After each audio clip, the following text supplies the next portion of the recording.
Welcome to the Sound of Ideas from IdeaStream Public Media. I'm Stephanie Haney. Thanks for being with us. The pivotal midterm elections have snapped into focus after the conclusion of the largely predictable results in Tuesday's Ohio primary election. Voters will decide the next governor between Republican Vivek Ramaswamy, Democrat Dr. Amy Acton, and Libertarian Don Kissick. All the other statewide executive offices will also be up for grabs as the current office holders are term limited. Sherrod Brown will attempt to return to the Senate, facing off this time against Jon Husted in November. It's a race being watched nationally and will draw huge spending, much like it did when Brown ran against Bernie Moreno in 2024. The biggest question marks on ballots were in school and other issue races, where taxpayers were asked to consider funding increases. It was a tough night for many school districts across Northeast Ohio as voters said no to several levy requests, including in Mentor and Streetsboro. But Lakewood and Lorain City Schools passed levies. Districts hoping to turn to earned income taxes instead of property taxes found voters largely against that funding method, including in Parma, Norton, and New Philadelphia. We're going to talk about some of the results of the primary in the first part of the show today, including voters in Richland County upholding a ban on utility-scale solar and wind projects in most townships there. Joining me for the conversation in studio from IdeaStream Public Media, we have education reporter Connor Morris. Connor, welcome to the show. Howdy. We also have environmental reporter from IdeaStream with us, Zaria Johnson. Zaria, welcome. Thank you. Good morning. And joining us from Columbus is IdeaStream's State House News Bureau Chief, Karen Kassler. Karen, welcome to the show. Great to be here. Thanks.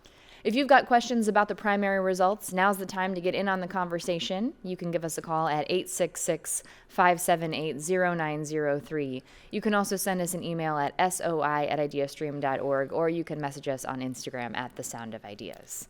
Now, Karen, as expected, few surprises in the candidate races. So let's start with the big ticket race on the ballot. That's Ohio governor.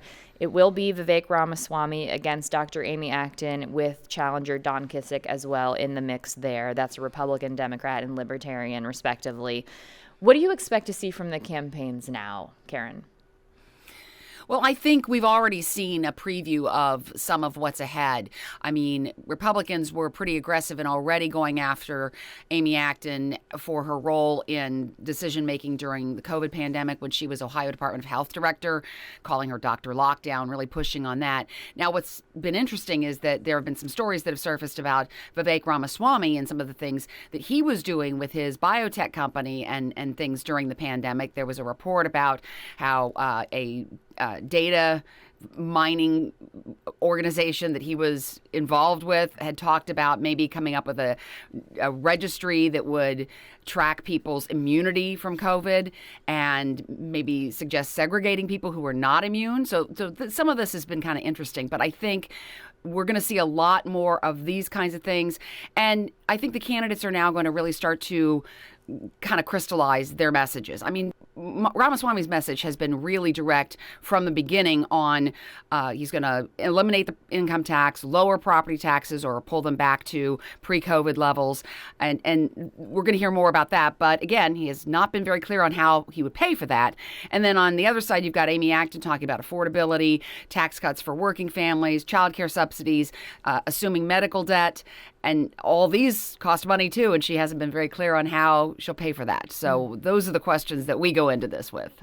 And as we look at this, usually in these situations, it feels like a competition between the Republican and the Democrat. There is a Libertarian in the picture now with Don Kissick. Do we think that this third-party challenger will make a big impact in the results? How close do we expect this race to be, Karen? Third-party candidates almost never have a real impact. I mean, there might be a slight spoiler effect, but really, this is going to be between Ramaswamy and Acton. And what's interesting about this race, I think, is that you've got two candidates who have never held elected office before. So you can't really compare their records like you can in the U.S. Senate race, where you've got Sherrod Brown, a long career in the U.S. Senate, and Jon Husted, a long career in state government. You just don't have that with Ramaswamy and Acton. And so it's going to be a lot of conversation information about what they would individually do and their policy points, but there will also probably be a fair amount of negative campaigning. Opposition research has been going on, so we expect to see some negative stories as well. We do know in the primary election, Ramaswamy had a primary challenger that was Casey Putsch. Dr. Amy Acton did not. Have we heard anything from state party leadership? Was that something that was a strategy on the part of the Democrats for there to not be a primary challenger for Dr. Acton? I don't think so. I mean, I think it was just a matter of she came forward early. She came forward even, I think, before Ramaswamy. And so I think that's been kind of the Democrats looking forward. I mean, Democrats actually had a difficult time filling in all of the races here. So finding somebody who would run against her. I mean, it happened in 2022 where you had a primary among the Democrats for governor, but this is not what happened this time. When it comes to the Republican side, that really, I think there was some thought that maybe that was going to be a bigger race than it was, but there was really little doubt all along that Ramaswamy was going to win that race, and unofficial results show him winning with 82%. So even though he did have a challenger in Casey Putsch, who had gone on social media and really kind of revved up some support for himself, apparently, that really hinged a lot on very nasty comments about race and faith directed at Ramaswamy, it really turned out to be nothing at all. Karen, we'll come back to you in just a bit for more on candidate contests. Let's talk about some of the issues now. Connor, we'll start with you. And school issues were on the ballot. So let's talk about districts that were trying to pass property tax levies and what happened for them. Yeah, sure. So Lorain schools, we've been covering a bunch of schools that have been cutting back lately, and Lorain schools, they had a very slim win last night. It was a pretty big levy ask, 11 mills, a continuing levy, and they're among a number of schools that have cut back. So they're looking at cutting about 160 staff, and so this will allow them to stem some of that bleeding. They say that they've lost almost like $7 million in state and local funding. And a lot of these schools are saying, look, we're being squeezed from multiple angles. Voters don't really want to pass property taxes anymore. And then the state says we've increased support for public education, but it's been by a small amount. Kind of at issue here is, the way that Ohio funds schools. So for folks that might not know, a good chunk of it comes from the state, and then another chunk of it comes from local property taxes. And that kind of shifts and it depends on like the income of folks in the area. So somewhere a poor district like Lorain, it's going to be a higher burden from the state and a lower burden from taxpayers. But still, we've been talking to some folks, and really a lot of folks are saying the cost of living, it was a big issue in this election. Across our region, it was like 17 of the 22 asks for property tax increases were not successful. So the vast majority of asks this election cycle were not successful. One of those not successful was in Menor. So what can you tell us specifically about what will happen there now? Yeah, so the district said they've already cut back some there, and they're going to have to cut more. They said about $3.4 million in reductions for the next school year. It could be staffing cuts, larger class sizes, things like that. Over in Barberton as well, they're in pretty rough shape financially. And they are actually in what's called fiscal oversight, which is one of like 3 levels of state oversight when a district says that they are running out of money. And so their tax issue failed last night as well. So they've already put like 90 staff cuts up, and that likely will get worse with this levy not passing. What about wins? There were some wins, particularly. I noticed the win in Lakewood. That's my neighborhood. What can you tell us about that? That one was really interesting because Lakewood just last year had a big fight over closing a school building, actually. So as I mentioned, a lot of schools are cutting back nowadays because enrollment's dropped over the years, and they've had some issues with state funding. And Lakewood, actually, it was like 2-1 margin of Lakewood winning on their levy there. We also saw some success in Solon and Kent schools. And then also most of the districts, this is true generally, most of the districts that were looking at just renewing property taxes saw success in our region. So Okay.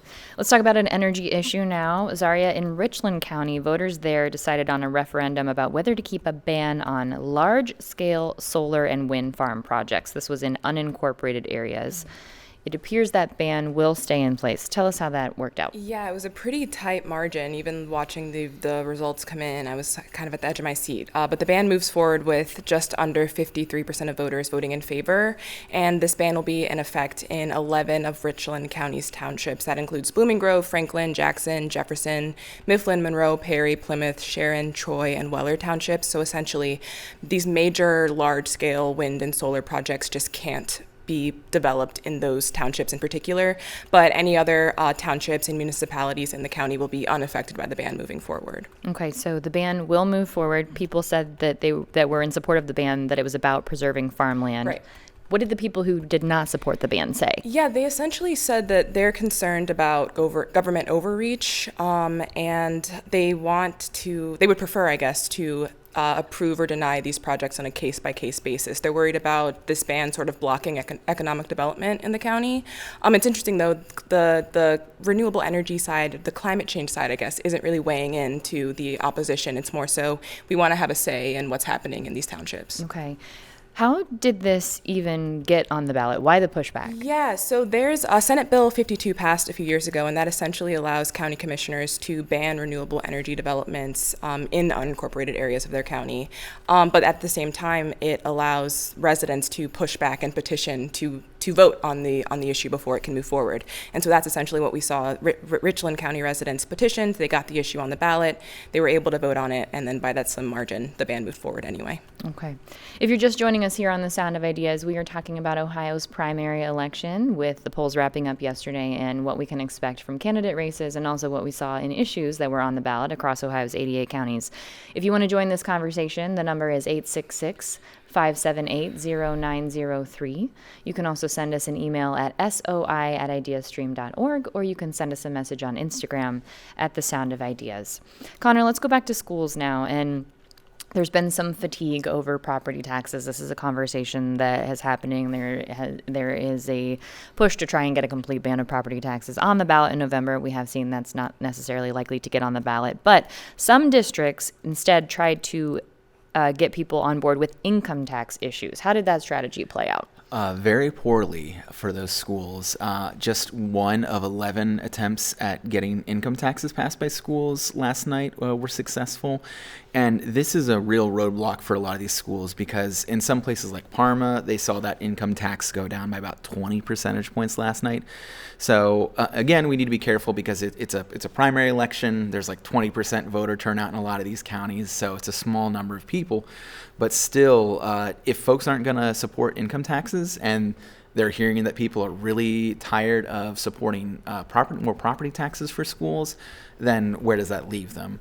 The state, meanwhile, legislators have also said one of the reasons why property taxes are so large in the state are because of schools. So they've also been targeting school funding as well.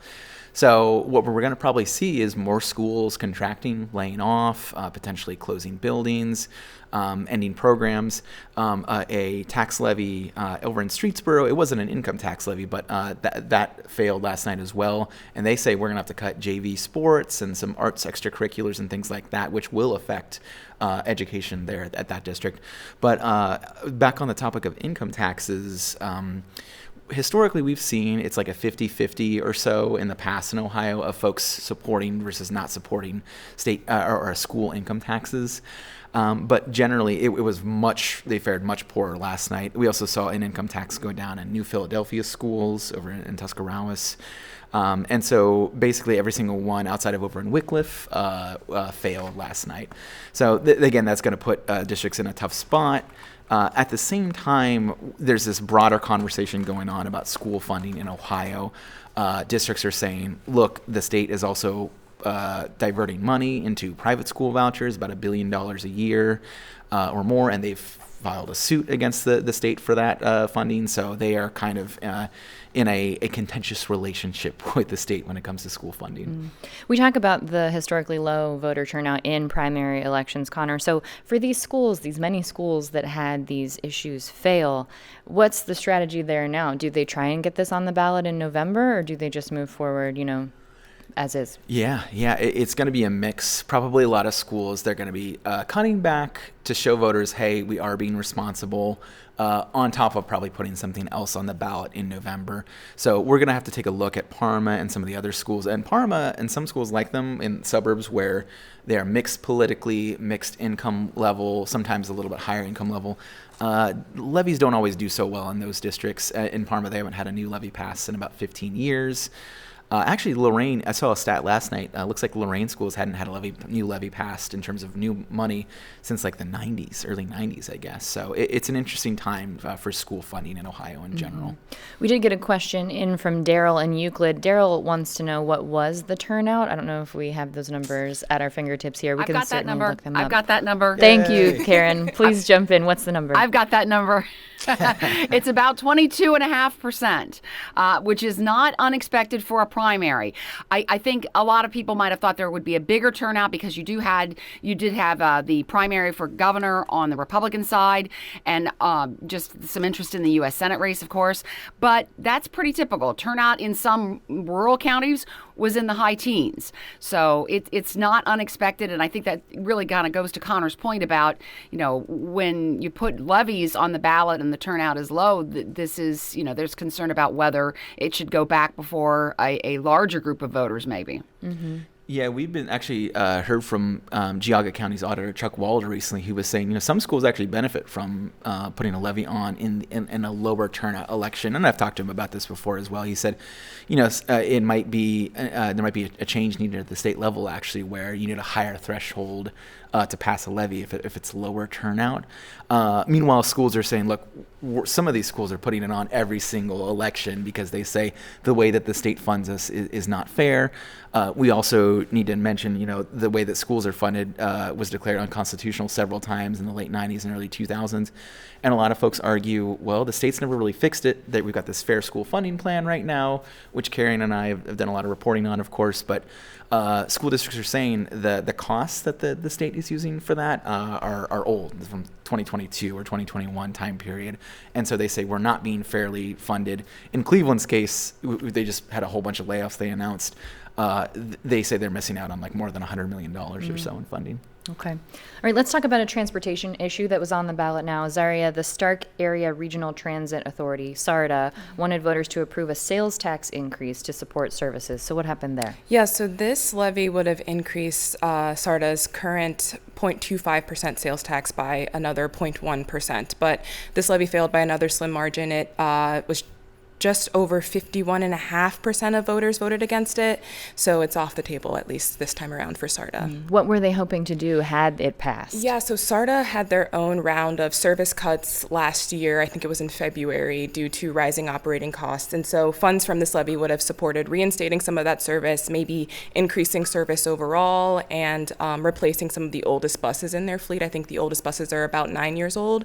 So it would have helped them to increase service for riders and bring in some new buses into their fleet as well. Okay. So what are the ramifications of this in terms of service for riders? Yeah, so it seems that those service cuts at least will remain in place, it seems, since they won't have the funds to reinstate them. But SARTA officials have said that they're at least planning to put the issue back on the ballot in November to take another shot at increasing that funding. Okay. And this vote was happening as you were covering, Zaria, proposed cuts at the Greater Cleveland Regional Transit Authority. So what do you think administrators were thinking? Were they watching this? It's possible. I mean, GCRTA just wrapped up their own round of public hearings and public comment on their service cuts, and a big theme that came out of those conversations were put a levy on the ballot so that we can give you more money through property taxes, sales taxes, whatever way, so that we can increase service instead of cutting it. And RTA officials have said it's something that they're considering, but they want to make sure that when they put it on the ballot, it's likely to pass. So I think that it wouldn't be surprising for them to look at SARTA as an example of the climate around supporting regional transit authorities at this point in time. If you're just joining us here on The Sound of Ideas, we are talking about the Ohio primary election, the results on candidate races, and also issues that were on the ballot on Tuesday. If you have a question or a comment, the number to call is 866 578-0903. You can also send us an email at soi@ideastream.org, or you can send us a message on Instagram at The Sound of Ideas. Stephen writes in and says, my major frustration with a levy on the ballot is that the funding and what's being funded are tied together for my vote. I frequently wish I could vote yes for the issue but no on the funding method. Developing good public projects or programs is only part of the representative's job. Another big part of it is having equitable funding. Stephen, thank you for the comment. We appreciate it. Okay, Karen, back to you now. Let's talk about the U.S. Senate race. It will be expensive. That is a given, only for the last 2 years of a term. Why is that? Well, what we've got here is U.S. Senator John Husted, who's running for the first time for that seat, though he has run for office in Ohio for statewide offices before. He's filling out the remainder of the term for J.D. Vance. So he was appointed for 2 years, a little over a year, in terms of being appointed in 2025 after Vance and Trump won the presidency and the vice presidency and presidency, respectively. And so this would basically carry through for the last part of Vance's term. And so if Husted wants to run for a full term, he has to run again in 2 years. And so there was an expectation when DeWine appointed him that that would happen. And DeWine even said that he wanted to appoint somebody to that position who had the kind of fundraising skills to go ahead and run again in 2 years, because obviously Republicans want to hang on to that seat. And it's very expensive. We know it was a very expensive race when Sherrod Brown was beat out last time when he was running against Senator Bernie Moreno. So running now and then running again in 2 years, that's a lot of campaign dollars to be spent. Now, Karen, this matchup is I was just going to say, I believe the last 2 U.S. Senate races have each been the most expensive in state history. Mm-hmm. And so when you start adding up all of what was spent in the race between Sherrod Brown and Bernie Moreno, we're talking about $500 million. Mm-hmm. So it's certainly going to be, this race is going to be very expensive. Mm-hmm. This matchup is being watched nationally and globally. Do we think that this is viewed as a proxy for the president and how voters feel about him, specifically this race? I know the midterms in general, but what do you think, Karen? I think that's naturally going to be some of the narrative here. I mean, we're already seeing that in the results in Ohio, but even more so in the results in Indiana. But we saw it in Virginia a couple weeks ago. So I think there's going to be a lot of attention on that race because you have the rare situation of a former senator who had actually been fairly popular trying to return to his seat and defeat an incumbent Republican in a state that voted for Donald Trump 3 times, all 3 times that he was on the ballot for president. So I think it's just going to be natural that that's going to be one of the things that's going to be talked about when people look at that race. Karen, sticking with you, let's talk about more statewide races. The statewide executive offices were all open. This is due to term limits. One of the most contested offices was Secretary of State. There were challengers in both the Republican and the Democratic Party primaries there. How's that race looking now for November? Well, I think there wasn't a big surprise on the Republican side where you had State Treasurer Robert Sprague beating Marcel Sturbich, who's an election activist, had pretty extreme views, kind of election denying kinds of things, very concerned about ballots, saying that we should be voting on paper ballots only, which, there is a state law that requires a voter verified paper trail for all voting machines, but we don't vote on paper ballots. We vote on electronic voting machines for the most part. So Sprague won easily in that race. On the Democratic side, there was the race between Cincinnati cancer doctor Brian Hambly, who had gotten into the race early, and then Ohio House Minority Leader Allison Russo left that leadership position and got into the race a little bit later. And she ended up really beating him soundly, which I think a lot of people thought that might have been a closer race since Hambly had been in the race longer. But she certainly came in and took it over. Now, for this primary election, this was the no grace period for mail-in ballots. Previously, you could send your mail-in ballot, get it postmarked on the day of an election, and then your ballot would still be counted. But that is no more. Your ballot has to be at your Board of Elections on Election Day by the closing of the polls. Do we have any indication if that impacted voters, Karen? Well, my colleague Joe Ingles was in touch with some voting rights advocates who said that, yes, there were some concerns. People had said that they mailed in their ballot. They were tracking their ballot. They didn't see their ballot get to the Board of Elections. And so they had to make arrangements with the Board of Elections to somehow take care of that problem and make sure that their vote counted. So, yeah, this is kind of expected, I think, when it comes to a new law that came in so close to a primary, that there were going to be some issues, and that's what we saw scattered across the state. Karen, what can you tell us about the Ohio Supreme Court matchups for the midterms following the primary? Well, this was a four-way race between 3 appeals court judges and a former Franklin County judge who was also a former immigration judge. That judge, Colleen O'Donnell, was the one who won. And it was really close. I mean, she came in she did. It was a close race because you had 4 people who were running. So obviously it was easy to kind of split the vote. But we ended up with Colleen O'Donnell winning just maybe a little bit over Andrew King, who was the one that I think a lot of people had seen as a potential front runner. He had been endorsed by several people, but Ronald Lewis was the one who was endorsed by Governor Mike DeWine, and he ended up coming in last. So I think that was interesting. So looking ahead to what will be on the ballot in November, it is possible that we could end up with an all-Republican Ohio Supreme Court. Is that right, Karen? Absolutely. These 4 candidates were all vying for the opportunity to run against Justice Jennifer Brunner. She is the lone Democrat in elected statewide office in Ohio. And so if she is unseated and Republicans win all the other offices, there will be no elected Democrats in statewide office in Ohio. And so the Ohio Supreme Court would be one of the 3 branches that would all be solidly Republican. And Republicans have seen this as an opportunity because since the law changed and allowed for party identification of justices, that they've had success with that. So, and of course, Democrats have pointed that out, that that's maybe why they changed the law in the first place. Okay, before we wrap up here, Connor, what should we expect from you as we continue coverage leading now through November? Oh, sure. Well, we've got a big project coming up on property taxes where we're really going to be digging into folks' concerns about property increases and how the state funds schools. And we're going to be following these school districts to see what happens next with layoffs, with reductions, consolidations. We've heard a lot of talk at the state level also of like, hey, we should be combining schools to save money. So that could be a conversation that continues, especially if Vivek Ramaswamy ends up being, the governor. Next year. He's been talking about consolidating colleges as well. So, there's a whole lot that we're going to be talking about in that space. And Zaria, how about for you? Yeah, for that same property taxes project, I'll be looking into the relationship between property taxes and parks here in Northeast Ohio. Separately of that, I should have mentioned this Richland County solar ban makes the county the 28th in the state to restrict or ban these solar and wind farm developments. So something I'll be keeping an eye on, as we get closer to November. Okay. Thanks for the time today. Karen Kassler joining us from Columbus, the State House News Bureau. We appreciate it, Karen.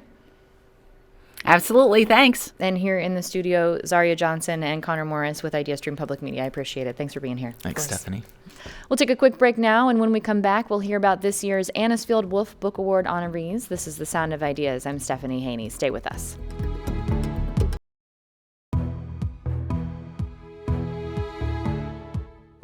You're with The Sound of Ideas from IdeaStream Public Media. I'm Stephanie Haney. Thank you for staying with us.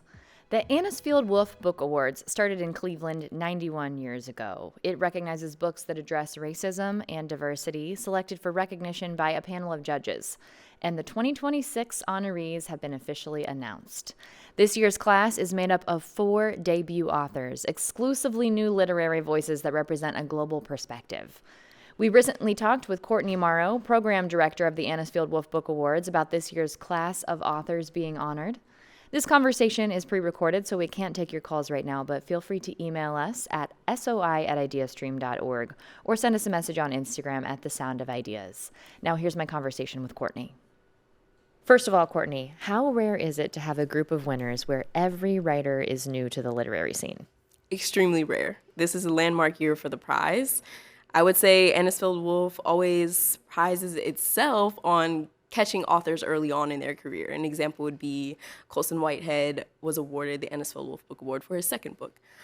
But never have we had all 4 genre category winners be debut authors. So it's a very exciting time. They're all over the moon in disbelief, and we're excited to just amplify their work. And I think it's a signal from the jury to say, read these read these books, but also watch these writers as they rise. They're rising stars, so watch their career trajectories. Off to an excellent start, certainly. Okay, let's start with the fiction winner, Make Your Way Home by Carrie R. Moore.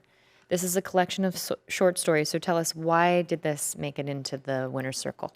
Yeah, so short stories winning the Anisfield Wolf Book Award are very rare. Usually for the fiction category, it's a novel that's winning. So short stories really need to be strong in order for it to kind of match up to the novels. And the jury really loved the novelistic qualities to these short stories. There are 11 short stories set in the American South.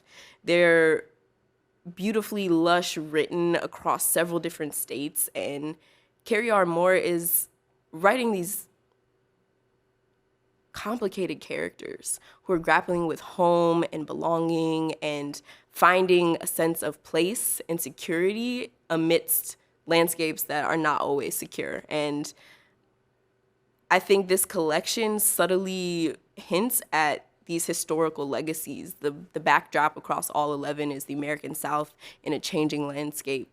You see gentrification, the Gullah Geechee community, all the way to climate change. And you're getting to see how the American South is grappling with current realities and also historical realities.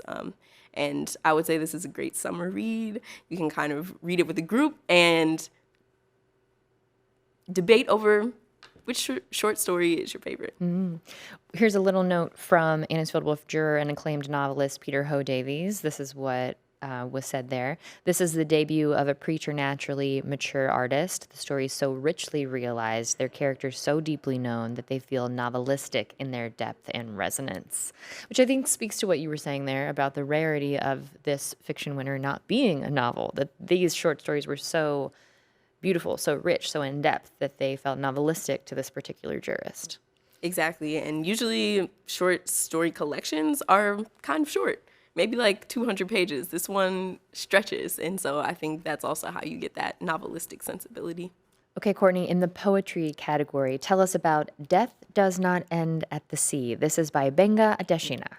Yeah, so Benga Adesina is a Nigerian poet. He was actually mentored by last year's Lifetime Achievement winner, Yusuf Komunyakaa. So it's a really special moment for almost like a passing of the torch. This book is an elegiac book. It centers on the death of a father. And Benga is reimagining death as a border that can be crossed to and from instead of a fixed point in time. And this book reorients our understanding of grief as not something that you're just processing, but something that you carry. And it also creates these really interesting parallels with voyages across space and time. An example would be Migrants at Sea, paralleled with the Middle Passage. And so there's these beautiful, haunting echoes across history that I think illuminate this larger idea of where the speaker is going towards and how to communicate across this border of death. Some additional words from another jurist from the Anisfield Wolf jury. The titular poem, Death Does Not End at the Sea, is a meditation on the difficult journeys, both spiritual and physical, undertaken by migrants, people fleeing troubled lands with the hope of new lives. A lot in there. Okay. All right, let's talk about the nonfiction winner. That winner was Born in Flames, The Business of Arson and the Remaking of the American City. This is by Bench Ansfield. So tell us about this. Yeah, so this book is making its rounds, I would say. It was a New York Times 100 Notable Books to Watch in 2025, and it just was also awarded the LA Times Book Prize in History. So in this book, Bench Ansfield is looking at 1970s Bronx, the arson wave, this kind of iconic image that we have in our head, like, ladies and gentlemen, the Bronx is on fire. There's a common notion that the reason that the Bronx was on fire was Black and brown residents in protest and frustration burned their own neighborhood. What Ansfield disputes is that notion and instead inserts that it actually was the insurance companies and landlords coming together, and the landlords were actually the ones burning the housing units down because the valuation of the property was lower than the insurance payouts. So we all know this common notion of redlining. Ansfield is introducing this concept of brownlining with the insurance agencies. And it's I never thought I would be talking about actuarial science and the racial biases that can happen in actuarial science. And I'm calling on my friends and talking about insurance. There's kind of this hidden undercurrent in our lives of insurance. And that's what Bench Ansfield is exploring. Here's what Ansfield Wolf juror and historian Taya Miles said about this particular work. Born in Flames is an exceptional work of urban history that awakens readers to an entire phenomenon of complex racial, financial, and governmental entanglements long overlooked in scholarly and popular accounts. I also think that one of the reasons the jury loved this book was the way that it was researched. This idea of a new insertion into the discourse, the original primary source documentation that Bench Ansfield had to go through in order to create this is a testament to Ansfield as a historian, and I think people will be talking about this book for a very long time. Now there's the memoir category. There's The Hollow Half, a memoir of bodies and borders by Sara Aziza. This is a Palestinian-American writer. What made this memoir stand out to the jurors? Yeah, I think one thing that made this book stand out is the formal innovations. So it's a memoir, and there's usually a chronological way that memoirs are told. This is very discursive. It loops. It centers on Sara Aziza's hospitalization in 2019 for an eating disorder. And in the process of recovery, she starts to uncover all of this family legacy and her Palestinian heritage. And I would say the way she does this is through Arabic translation. She has primary research, footnotes, endnotes, and the story sort of builds as it goes on in a way that's very discursive and non-chronological, non-linear. And so it pushes up against the notion of what does recovery mean, this parallel or this straight line trajectory, and instead shows that it's in the fault lines that Sara Aziza is able to find her way forward. So it's an urgent book, it's a timeless book, and the formal innovations, I think, is what the jury really noticed. Here's a specific note from jurist Charles King. Throughout The Hollow Half, Aziza weaves personal narrative with history and laces both with the revelatory beauty of the Arabic language. Words bear their own secrets of lost lives and shadow ideas of home, horrors, and healing. Now, with the awards this year, Courtney, something new, an increase in award money. So tell us about that, how that adds to the prize and significance across the country for the Anisfield Wolf Book Awards. Yeah, absolutely. So for the 90th anniversary, we tripled the cash prize from $10,000 to $30,000 for the 4 primary genre categories. And really what it was is it was an investment. We wanted to pour into writers who we felt were at the forefront of thinking when it comes to race, and pour into them in ways that we won't really understand the ripple effects. So what a landmark year in that all of these authors are debut authors. This early precipice moment in their careers and pouring into them means a lot. We now stand twice the Pulitzer. So it's really a Cleveland story that everyone should be talking about across the nation. There's so many angles and aspects about the prize that are interesting and dynamic. And I will say the prize money makes a huge impact on artists who are emerging. And they're also just extremely honored to be a part of the legacy, to see the previous winners and to know that their work stands right next to those and is a part of that dialogue and conversation is really mobilizing and catalyzing for the authors. Has work already begun planning the fall 2-day festival surrounding the awards ceremony? Can you tell us anything about it? Yeah, absolutely. Work has definitely begun on it. So It probably started last year. Yeah, yep. It's like one big cycle. So we will have a 2-day festival-style celebration for the Anisfield Wolf Book Awards this fall. September 18th will be our ceremony, and then September 19th we'll have, again, a book crawl where we're having each author be in community, and we'll have 4 different stops on that Saturday. So it'll be a fun time. I hope the whole city comes out. Usually they do, and it'll be a moment where these books can really crack open dialogue and conversation Okay. Speaking of authorial debuts, Courtney, we cannot let you go without saying congratulations on your debut book of poetry. Thank you. Appreciate it. Sure. Yeah. Tell us a little bit about that. Tell us about the book, where people can get it, the process, how you're feeling. Yeah, so Run It Back is a 10-year book in the making. I started on the book really when I moved to New Orleans, and it follows my journey of moving from the Midwest to the South to Canada and back to the Midwest. So it's a coming home story. It's a homecoming. And I had my debut event at Visible Voice Books, which was beautiful. And I'm excited to take it on tour, take it on the road. It can be purchased wherever books are available. All right. Great. Congratulations again. Very much appreciate you being here with us. Courtney Morrow, Program Director of the Anisfield Wolf Book Awards. Welcome as always, and thank you for being with us on The Sound of Ideas. Thanks for having me. All the authors that are recipients of the Anisfield Wolf Book Awards will be celebrated at a 2-day festival in Cleveland in September.